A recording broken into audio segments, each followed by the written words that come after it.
వర్షాల కోసం ఎదురు చూస్తున్న రైతాంగాన్ని నైరుతి రుతుపవనాల సీజన్లో ఏర్పడిన రెండో అల్పపీడనం కూడా నిరాశపరిచింది. బుధవారం ఉత్తర వాయువ్య బంగాళాఖాతంలో ఏర్పడిన అల్పపీడనం నిన్నటికి తీవ్ర అల్పపీడనంగా మారి ఉత్తర ఒడిశా, పశ్చిమ బెంగాల్ తీర ప్రాంతాల్లో కొనసాగుతోంది. ఇది వాయువ్య దిశగా పయనించి జార్ఖండ్ వైపు వెళ్తుందని వాతావరణ శాఖ తెలిపింది. దీని ప్రభావంతో ఉత్తరాంధ్రలో అక్కడక్కడ భారీ వర్షాలు, పలుచోట్ల ఒక మోస్తారు వర్షాలు కురుస్తాయని వాతావరణ శాఖ హెచ్చరిక జారీ చేసింది.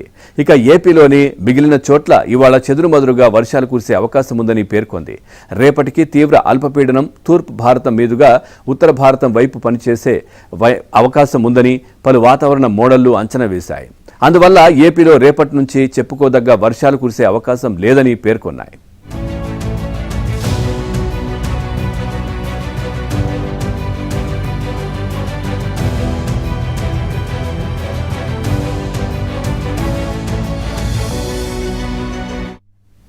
ఈ నెల మొదటి వారంలో ఉత్తర ఒడిశాకు ఆనుకుని బంగాళాఖాతంలో ఏర్పడిన అల్పపీడనం ఒడిశా మీదుగా పయనించడంతో ఉత్తర కోస్తా వరకే వర్షాలు పరిమితమయ్యాయి. ఇక రాష్ట్రంలోని మిగిలిన ప్రాంతాలకు వర్షాలు ముఖం చాటేశాయి.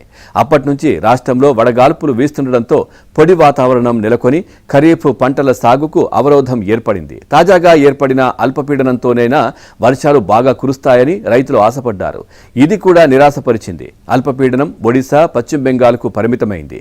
తీవ్ర అల్పపీడనం రానున్న 2 రోజుల్లో తూర్పు భారతం వైపు పయనించే క్రమంలో ఒడిశా, ఛత్తీస్గఢ్లలో వర్షాలు కురుస్తాయని, దీంతో గోదావరి, వంశధార, నాగావళి పరివాహక ప్రాంతాలకు వరద వచ్చే అవకాశం ఉందని అంచనా వేశారు. అంతే తప్ప రాష్ట్రంపైన పెద్దగా ప్రభావం చూపదని వాతావరణ అధికారి ఒకరు తెలిపారు.